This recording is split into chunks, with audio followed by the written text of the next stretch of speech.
अगर आवाज आ रही हो तो राजकुमार जी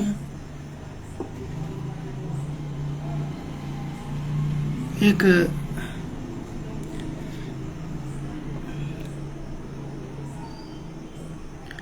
अगर आवाज आ रही हो राजकुमार जी।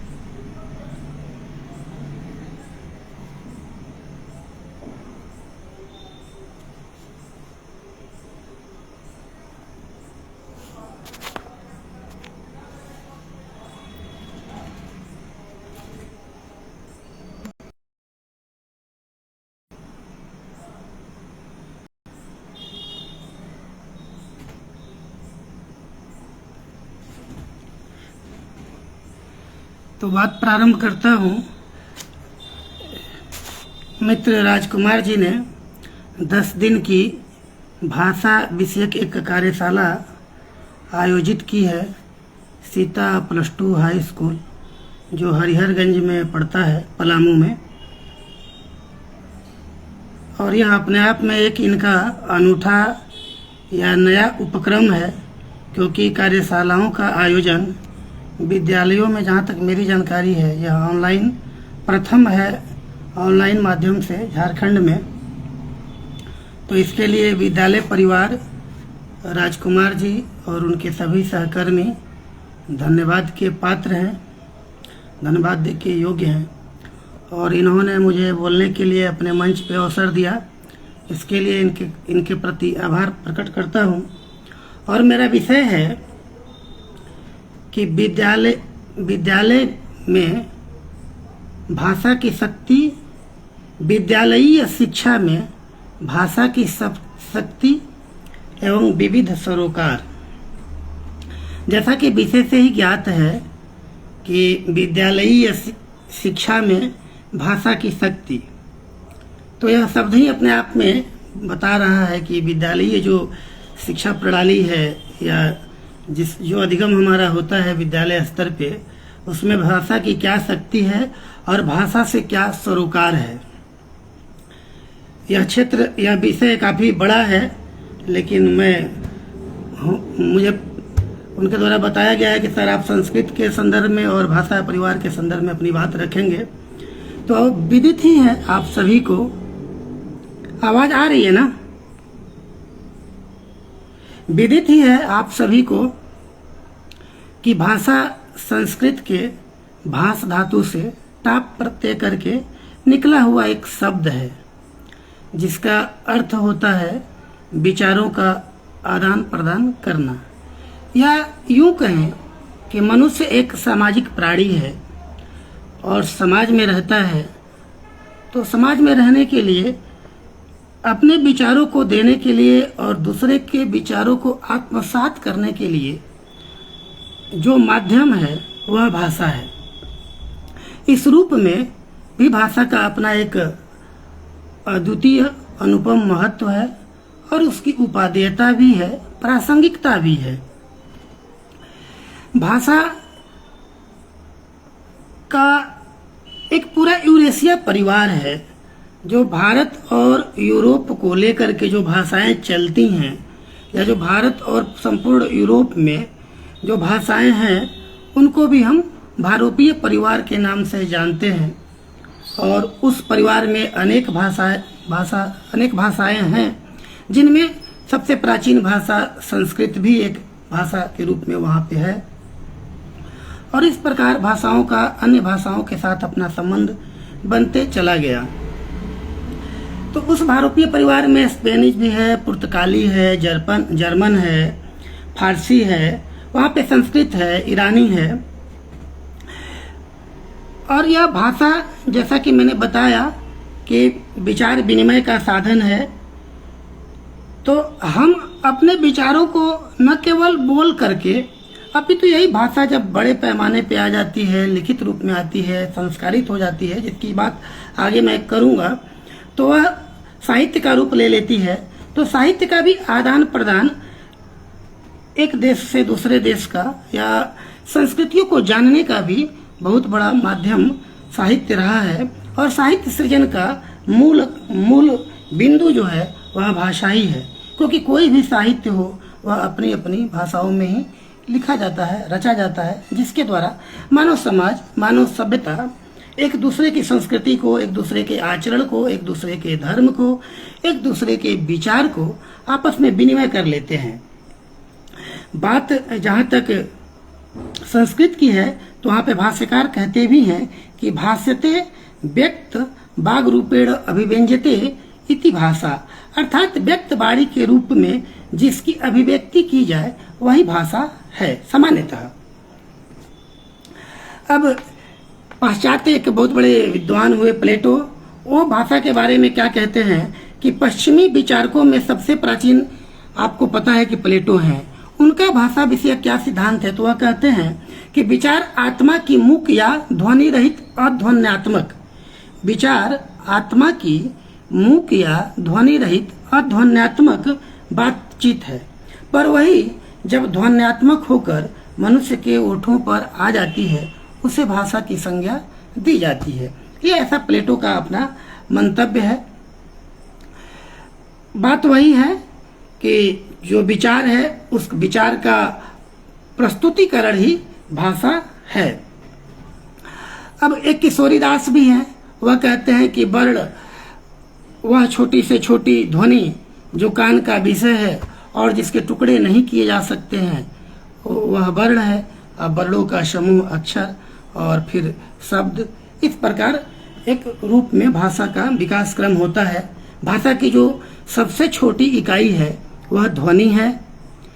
ध्वनि क्या है, तो भाषा की जो सबसे छोटी इकाई है वह ध्वनि है। ध्वनि का लिखित रूप वर्ण है और रचना के स्तर पर भाषा की सबसे छोटी इकाई वर्ण है। इस प्रकार हम भाषा को लेके चलते हैं। अगर विद्यालयीय शिक्षा में हम बात करें और संस्कृत के संदर्भ में बात करें तो वर्ण दो प्रकार के हैं। एक ध्वन्यात्मक, तो शब्द कहेंगे वर्ण कि जो कुछ सुना जाए वह शब्द है, और वह शब्द जो है दो प्रकार के होते हैं, एक ध्वन्यात्मक और एक वर्णात्मक।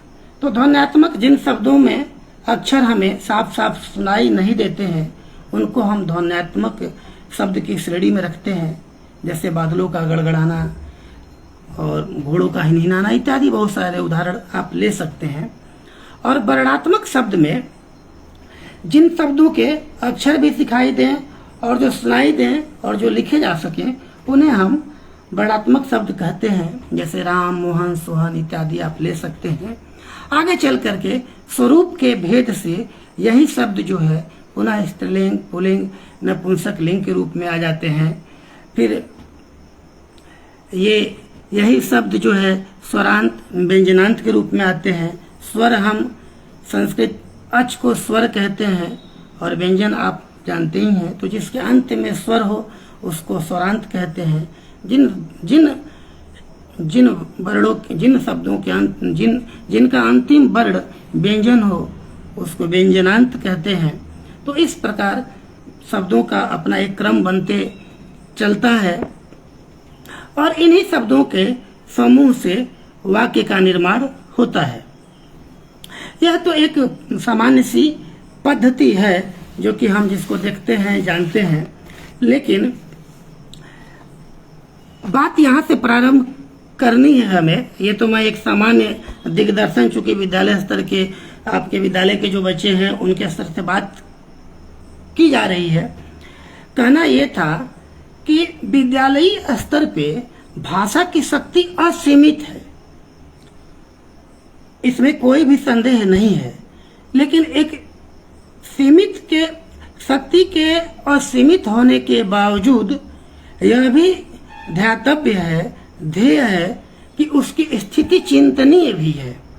और मैं यह बात झारखंड के संदर्भ में कर रहा हूँ। कि भाषाओं का अपना एक सार्वकालिक इतिहास रहा है, लेकिन विद्यालयीय स्तर पे आज सरकार के ध्यान देने के बावजूद भी भाषा की जो स्थिति है, उसकी शक्ति के असीमित होने के बाद भी उसकी स्थिति जो चिंतनीय है। वह किन किन रूपों में है आप देख सकते हैं। जैसे बच्चों को वर्तनी का बिल्कुल भी ज्ञान नहीं होता है, बच्चों को शब्दों के लिंगों का ज्ञान नहीं होता है। बहुत सारे बच्चे ऐसे हैं जिनका उच्चारण भी बिल्कुल ही अस्पष्ट होता है। तो यह कहीं ना कहीं से एक भाषा शिक्षक के रूप में ये चीजें हम सबको दुखित करती हैं, दुख में डालती हैं। एक तो क्षेत्रीय प्रभाव होता है, लेकिन क्षेत्रीय प्रभाव के साथ साथ वर्तनी की अशुद्धि किसी भी क्षेत्रीय प्रभाव की अशुद्धि नहीं होती है। अभी तो ये कहीं ना कहीं से छात्रों के रुझान और प्रारंभिक शिक्षा का जो स्तर है उसके तरफ भी कहीं ना कहीं इंगित करती है कि यहाँ पर यह स्थिति विचारणीय और चिंतनीय है। दूसरे रूप में हम देखें तो भाषाओं के प्रति छात्रों में जागरूकता भी नहीं है। आज के कालखंड में सरकार के इतना ध्यान देने के बावजूद और भाषा की शक्ति के असीमित होने के बावजूद भी छात्रों में भाषाओं के प्रति वह आकर्षण नहीं है जो आकर्षण होना चाहिए। बच्चे भाषाओं को सीखने में बहुत रुचि नहीं लेते हैं, जिसका दुष्परिणाम भी यह है कि वह छोटी से छोटी गलती करते चले जाते हैं और वह विषयों को समझ भी नहीं पाते हैं। जैसे आप देखें कि आप कोई भी विषय को पढ़ते हैं, चाहे वह साइंस का हो या सोशल साइंस का हो या वह कॉमर्स का हो, उसकी अभिव्यक्ति जो है कोई ना कोई भाषा के माध्यम से ही होती है। चाहे वह इंग्लिश हो, चाहे वह हिंदी हो, चाहे वह संस्कृत हो या उर्दू हो या बंगाली हो या कश्मीरी हो, जितनी भी भाषाएं हैं उनके रूप में ही उनकी अभिव्यक्ति होती है। तो जब तक आपका साधन मजबूत नहीं होगा तब तक आप साध्य तक पहुंच ही नहीं पाएंगे। तो मेरा साधन और साध्य कहने का मतलब यह है कि भाषा एक माध्यम है जो आपके ज्ञान के प्राप्ति को कराने में सहयोगी रूप में रहती है। तो जब आपकी भाषा अच्छी नहीं होगी तो आप कथ्य विषय को, क्या विषय कहा जा रहा है, क्या हमारा विषय प्रतिपाद्य है, उस विषय को आप समझ ही नहीं पाएंगे, देख ही नहीं पाएंगे, वहां तक आपकी दृष्टि ही नहीं जा पाएगी। तो कहीं ना इस रूप में भाषा की शक्ति मजबूत होते हुए भी चिंतनीय भी है। अब हम आए अगर भाषा को लेकर के हमें क्या क्या करना है कि ताकि भाषाओं के प्रति छात्रों में सजगता आए और भाषाओं को लेकर के वह अपने दृष्टिकोण को साफ करें। तो देखिए, भाषा के माध्यम से ही साहित्य की रचना होती है। और हम कहीं हमने पढ़ा है कि कोई पूछ रहा था कि डॉक्टर्स ऑपरेशंस करते हैं तो कई बार ये भी सुनने में आता है कि पेट में उनका औजार, जो भी शल्य के अस्त्र होते हैं, वो छूट जाते हैं। तो किसी चिकित्सक ने बहुत अच्छी बात कही कि क्योंकि उनको कला का ज्ञान नहीं है, आर्ट्स का ज्ञान नहीं है, उनके पास ज्ञान है। या ये बात इस रूप में भी लें कि उनका व्यवहारिक पक्ष, मरीजों के साथ कैसा व्यवहार हो, कैसी भाषा प्रयोग में लाई जाए, किस प्रकार हम उनसे संबंध बना पाए। तो चूंकि उनका ज्ञान बीमारी का इलाज करने के लिए तो ठीक है, लेकिन कला का ज्ञान नहीं है, मानविकी का ज्ञान नहीं है, तो उन्हें यह समझ नहीं है कि हम किस रूप में किसी के साथ व्यवहार करें। इसलिए आज के टाइम में चिकित्सा में भी कला की एक विषय के रूप में रखे और भाषा भी एक विषय के रूप में रखने की सरकार की योजना है।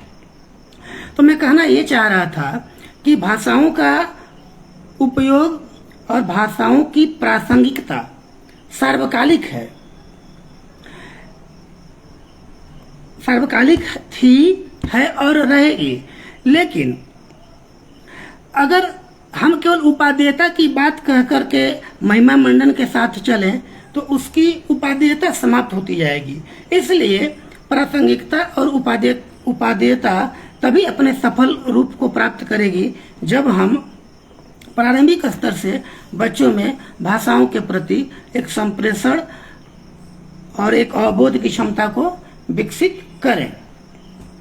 जैसा कि आपको पता है कि भाषा की प्रारंभिक शिक्षा किसी की भी प्रारंभिक गुरु माँ होती है। तो अगर भाषाओं का संस्कार परिवार से ही अच्छा पड़े तो बच्चे स्वतः भाषाओं के प्रति सहज और सजग होकर के एक आत्म केंद्रित रूप में विकास की पद्धति पर चलने लगते हैं। तो दूसरी बात यह है कि जो साहित्य है वह संवेग है। जानकी वल्लभ शास्त्री की एक पंक्ति मुझे बहुत पसंद आती है कि उन्होंने कहा कि आत्मा का उच्छ्वास ही साहित्य है। जब माथा प्रफुल्लित होकर के उच्छ्वास के रूप में बाहर आ जाता है, माथा से कोई बात बाहर आ जाती है, माथा यानी दिमाग, मस्तिष्क, तो वही साहित्य का रूप धारण कर लेती है। तो यह उच्छ्वास कब होगा, यह माथे का हृदय से उच्छ्वास कब होगा कि वह साहित्य का रूप ले। इस उच्छ्वास के उस उच्छ्वास के आने का जो पहला सोपान है वह यह है कि हम बच्चों में शुरू से ही विद्यालय स्तर पे ही भाषा के प्रति सहज, सजग और जागरूक उनको बनाएं और भाषा की महत्ता को तो बताएं ही बताएं, भाषाओं को लेकर के उनके मन में जो दुराग्रह है, जो उससे उनके मन में जो भय है, उसके प्रति भी उनको हम जागरूक करें। ये दुराग्रह और भय की बात मैं संस्कृत के संदर्भ में कर रहा था, क्योंकि झारखंड में अध्यापनरत जो भी शिक्षकगण होंगे संभवतः आंशिक रूप में ही सही मेरे बात से सहमत होंगे कि संस्कृत की स्थिति यहाँ ज्यादा ही विचारणीय है, जबकि सभी भाषाओं की जननी संस्कृत है। हिंदी में भी 70% शब्द संस्कृत से ही आए हैं। या हिंदी का अपना जो कुछ भी एक व्यवस्थित इतिहास है वह कहीं ना कहीं से आंशिक रूप में ही सही संस्कृत से प्रभावित है। उसके बावजूद भी बच्चे संस्कृत के प्रति यहाँ सहज नहीं है। तो उसमें कहीं ना कहीं से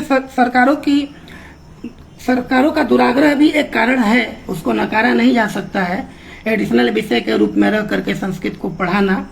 लेकिन इन सब के बावजूद भी हमें बच्चों में संस्कृत के प्रति रुचि जागरूक करनी होगी ताकि संस्कृत के महत्व को समझें, और इसके लिए उनको प्रारंभिक स्तर पे व्याकरण के साथ सामान्य व्याकरण, अब एक ही बार उनको पूरा व्याकरण का ज्ञान ही थोप देना कोई निदान का माध्यम न होकर के समस्या को और भी गंभीर बना देता है। तो बच्चों को सामान्यतया व्याकरण का परिचय कराना, सामान्य संधि का परिचय कराना, सामान्यतया समास, कारक, विभक्ति, इन चीजों का परिचय कराने अगर कराया जाए तो जो है बच्चों में एक भाषा के प्रति जागरूकता भी आएगी, भाषा के शक्ति को भी समझेंगे, जिससे भाषा का सरोकार भी सिद्ध होगा। अगर भाषा व्यवस्थापन के विवेचन की दृष्टि से हम बात करें तो वचन क्या है बच्चों को बताना, वचन व्यवस्था, व्याकरण में वचन की व्यवस्था क्यों की गई, लिंग की व्यवस्था, कहीं पे केवल स्त्रीलिंग पुल्लिंग है, संस्कृत में तीनों लिंग है, पुरुष की व्यवस्था, प्रथम पुरुष, मध्यम पुरुष, उत्तम पुरुष, जिसको प्रथम पुरुष को लोग अन्य पुरुष भी कहते हैं, उसी प्रकार काल है, उसी प्रकार कारक है, उसी प्रकार वाच्य है, उसी प्रकार वृत्ति है। इन रूपों में अगर बच्चों को थोड़े थोड़े चीजों को सामान्यतया बताया जाए तो एक अपनी भाषा की शक्ति भी विकसित होगी। भाषा की शक्ति तो है ही, बच्चों को जब बच्चों को इन चीजों का बोध होगा तो उनमें अपनी उन बच्चों में एक शक्ति विकसित होगी, जिससे उनका सरोकार एक साहित्य के रूप में दिखाई पड़ेगा या साहित्य के रूप में खिलेगा। जब बच्चों को वर्ण का ज्ञान, ध्वनि का ज्ञान, अक्षर का ज्ञान, संधि का ज्ञान, समास का ज्ञान, इन सामान्य चीजों का ज्ञान नहीं होगा और आप उनको, तो बच्चे उन चीजों में गलती करेंगे ही और गलती करेंगे और फिर उससे हतोत्साहित होकर के उस चीज से विमुख भी होंगे। तो हम लोगों को खास करके झारखंड में जो अध्यापन कर रहे हैं उन सभी लोगों को इस विषय पे भी ध्यान देना होगा कि किस रूप में हमारी भाषा का विकास हो, हमारे भाषा का अध्यापन किस रूप में हो, ताकि बच्चों में इस शक्ति का विकास हो और धीरे धीरे बच्चे संस्कृत के प्रति जागरूक हों और संस्कृत को पढ़ने में उत्साही बने या अपना उत्साह भी दिखाएं। तो ये तो एक सामान्य रूपरेखा थी कि हम किन किन रूपों में बच्चों को भाषा की शक्ति को बताएं। इसके लिए और सारे भी उपक्रम चलाए जा सकते हैं, जैसे हम बच्चों में कभी पद्यों की प्रतियोगिता करा दें, श्लोकों की प्रतियोगिता करा दें, कभी कविताओं की प्रतियोगिता करा दें, कभी कहानियों को लेखन के लिए प्रेरित करें। तो जब बच्चे लिखेंगे, जब कहानियों को लिखने के लिए प्रेरित करेंगे तो उनका लेखन शक्ति का विकास होगा। जब उनको कविताओं को कंठस्थ कराएंगे तो उनके स्मरण शक्ति का विकास होगा, उनकी तात्कालिक बुद्धि विवेचन क्षमता बढ़ेगी, तात्कालिक किसी विषय को कैसे रखा जाता है उसको भी वह धीरे धीरे देखेंगे और जानेंगे और समझेंगे। इस रूप में भाषा की अपनी एक शक्ति भी है और उसका एक अपना सरोकार भी है। मैं यहाँ पे कहीं भी संस्कृत की महत्ता और संस्कृत की प्राचीनता और संस्कृत के वेद, उपनिषद, रामायण, महाभारत ये घिसी पीटी बातों को मैं कह भी नहीं रहा हूँ, कहना चाहता भी नहीं हूँ, क्योंकि जो संस्कृत की चीजें हैं वह अनादिकाल 2500 ईसा पूर्व से है और आज भी चल रही हैं। तो उनका महिमा मंडन करने से संस्कृत का विकास या भाषा की स्थिति सुदृढ़ नहीं होगी। इसलिए मैं उन चीजों को न रख करके अपितु क्या क्या चीज किया जा सकता है ताकि भाषा की शक्ति एक विद्यालय स्तर पे सुदृढ़ हो और इस समस्या से हम शिक्षक वृंद निदान पाएं और बच्चे भी उत्साह में आकर के इस भाषा के प्रति जागरूक हों और जानें। अच्छा, भाषाएं एक नहीं है, भाषाएं अनंत हैं और भाषाओं को सीखने से आदमी एक संस्कृति से दूसरे संस्कृति को तो जानता ही है, भाषाओं के संबंध को भी जानता है। हम अमूमन दिन भर में 50 बार संस्कृत शब्दों का प्रयोग करते हैं। पिता, माता, ये जो जल, ये जो भी शब्द हम बोलते हैं ये सब संस्कृत के ही शब्द हैं, लेकिन हम उनको जानते नहीं हैं कि ये शब्द संस्कृत के हैं। उसी प्रकार हिंदी के भी अनंत शब्द बोलते हैं, मिश्रित शब्द भी बोलते हैं, हमें उनका ज्ञान नहीं होता है।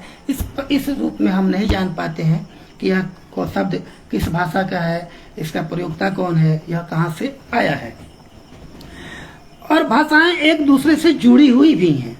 हर प्रत्येक भाषा का दूसरे भाषा से कहीं ना कहीं संबंध भी है। अब कई बार मैं कहता हूँ कि फारसी संस्कृत भी एक ही परिवार की भाषा है, तो कई लोग इससे सहमत नहीं होते हैं।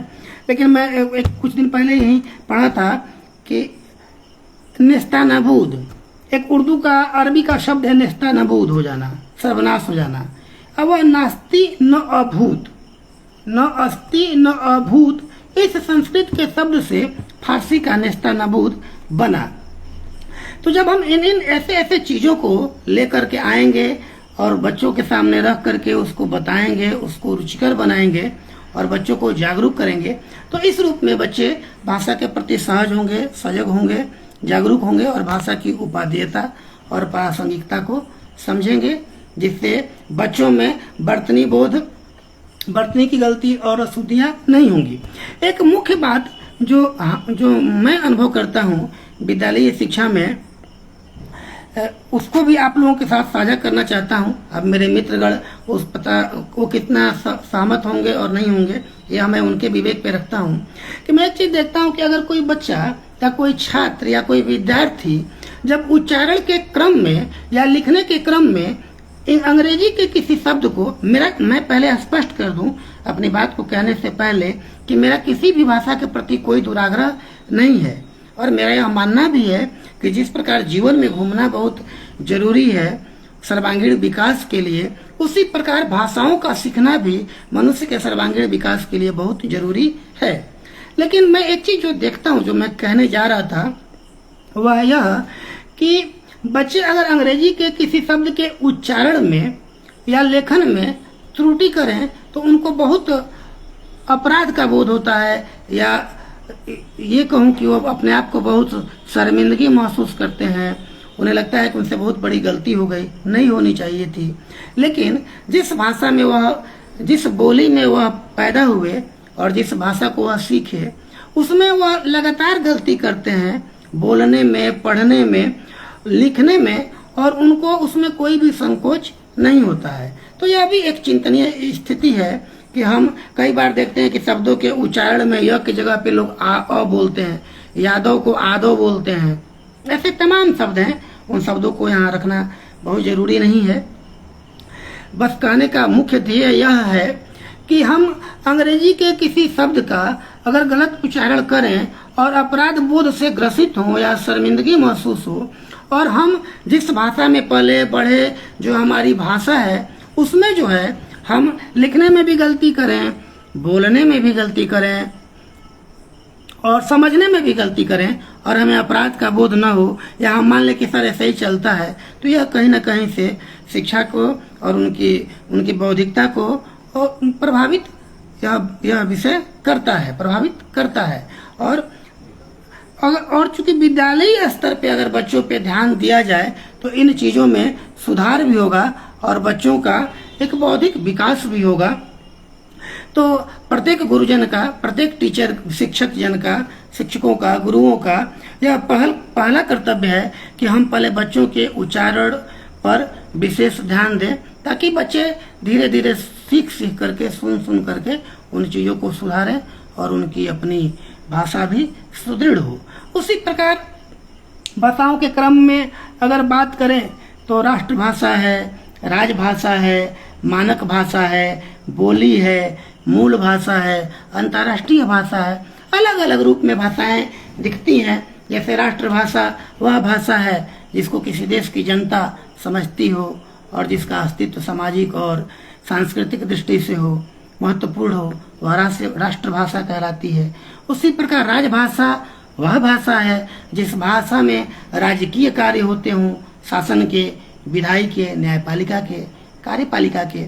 उसी प्रकार मूल भाषा की जब बात करते हैं तो मूल भाषा वही भारूपीय परिवार की भाषा, जो कि भौगोलिक रूप में और ऐतिहासिक रूप में, भौगोलिक अर्थात भूगोल और ऐतिहासिक इतिहास से संबद्ध।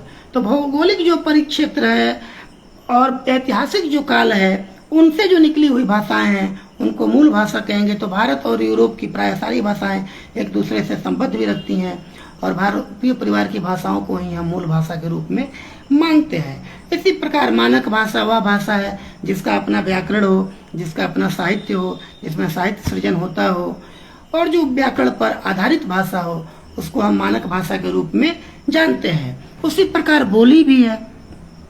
तो आपको पता है कि बोली जो है भाषा की सबसे छोटी इकाई है।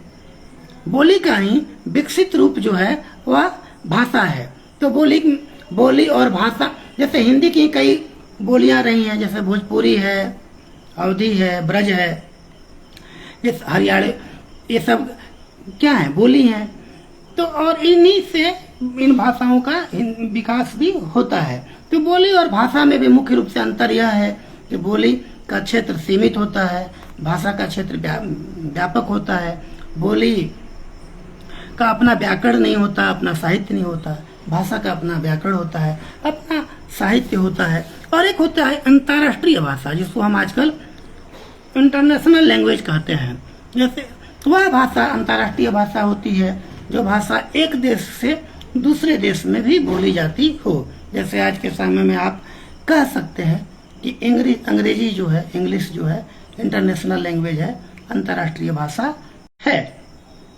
इस प्रकार भाषाएं हैं और भाषाओं का सबका अपना एक संबंध है और उसको अंग्रेजी में लिंग्विस्टिक कहते हैं। भाषा विज्ञान की एक भाषा का दूसरे भाषा से क्या संबंध है, एक भाषा दूसरे भाषा को किस रूप में प्रभावित करती है, तो इस रूप में भाषाएं हैं। संस्कृत के संबंध में एक हिंदी के बहुत बड़े कवि हुए मैथिली शरण गुप्त, उन्होंने एक बहुत अच्छी बात कही।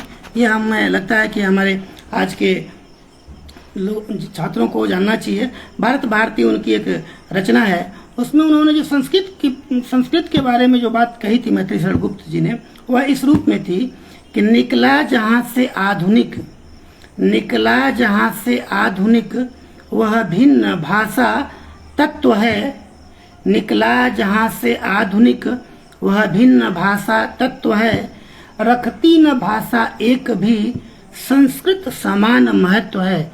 यह बात मैं नहीं कह रहा हूँ, यह बात हिंदी के सुप्रसिद्ध कवि मैथिली शरण गुप्त जी कहते हैं कि रखती न भाषा एक भी संस्कृत समान महत्व है, पाणिनि सदृश वैयाकरण, पाणिनि सदृश वैयाकरण संसार भर में कौन है, इस प्रश्न का सर्वत्र उत्तर।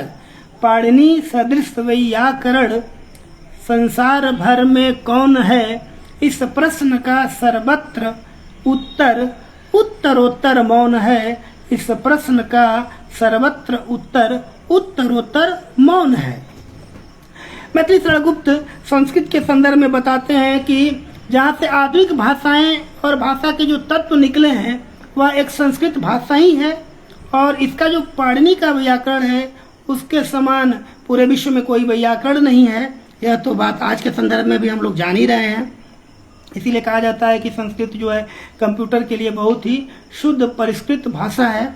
तो पाणिनि के समान कोई व्याकरण नहीं है, और अगर है तो इस प्रश्न का उत्तर उत्तरोत्तर यानी आगे के क्रम में भी मौन ही है, यानी कोई जवाब या कोई प्रत्युत्तर नहीं मिल पाता है।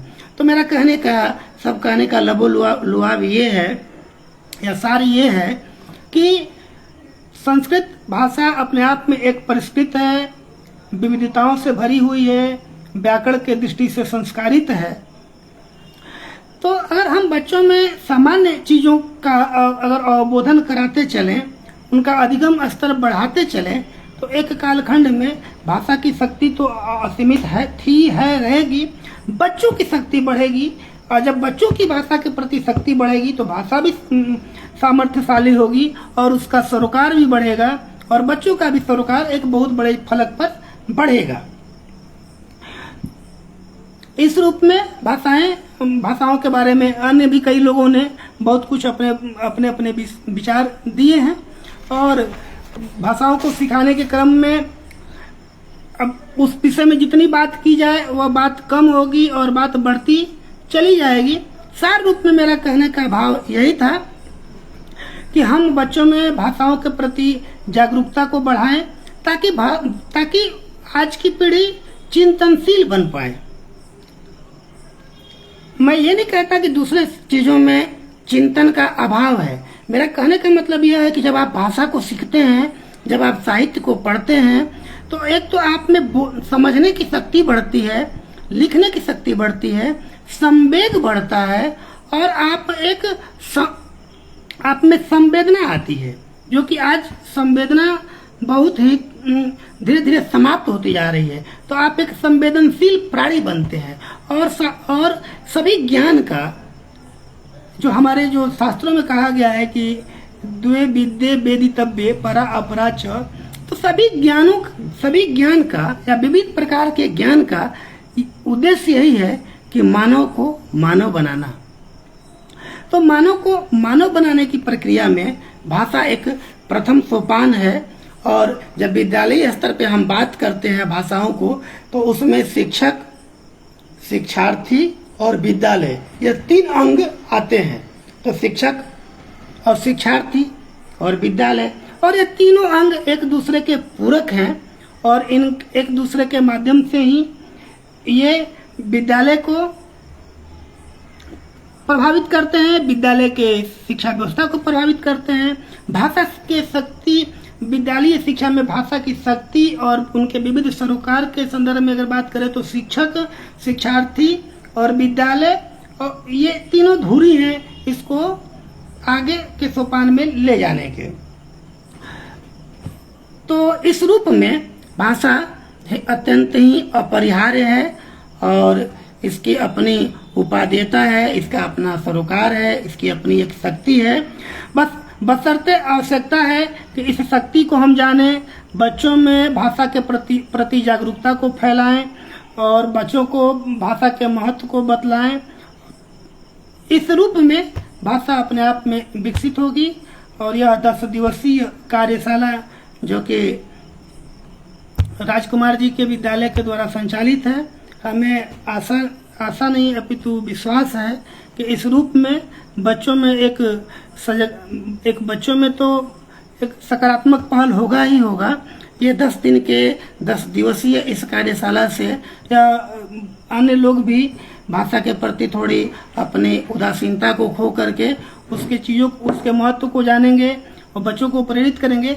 तो इस प्रकार एक सकारात्मक यह पहल है विद्यालय शिक्षा में बच्चों को भाषा के प्रति जागरूक बनाने के लिए और जागरूक करने में जागरूक होंगे भी बच्चे। इस प्रकार के अनवरत अगर ऐसी कार्यशालाएं और ऐसे विविध कार्यक्रम अगर चलते रहे तो निश्चित ही बच्चे अपने लक्ष्य को प्राप्त करेंगे। इस मंच पर बोलने के लिए मित्र राजकुमार जी ने हमको समय दिया या हमको इस पर बुला करके अपनी बातों को रखने का अवसर दिया, इसके लिए मैं उनके प्रति धन्यवाद ज्ञापित करता हूं, मित्र राजकुमार जी के प्रति, और उनके विद्यालय के सभी शिक्षकों के प्रति साधुवाद अर्पित करता हूं। और यहीं पर अपनी वाणी को यह कहते हुए विराम देता हूं कि अगर विद्यालय स्तर पर भाषा के प्रति भाषा के शिक्षक अगर जागरूक और सचेत रहें तो भाषा की शक्ति भी बढ़ेगी और भाषा का सरोकार भी बढ़ेगा। इतना ही कह करके अपने बात को यहीं पे समाप्त करता हूं। आप सबको बहुत बहुत प्रणाम करता हूं। बहुत बहुत धन्यवाद।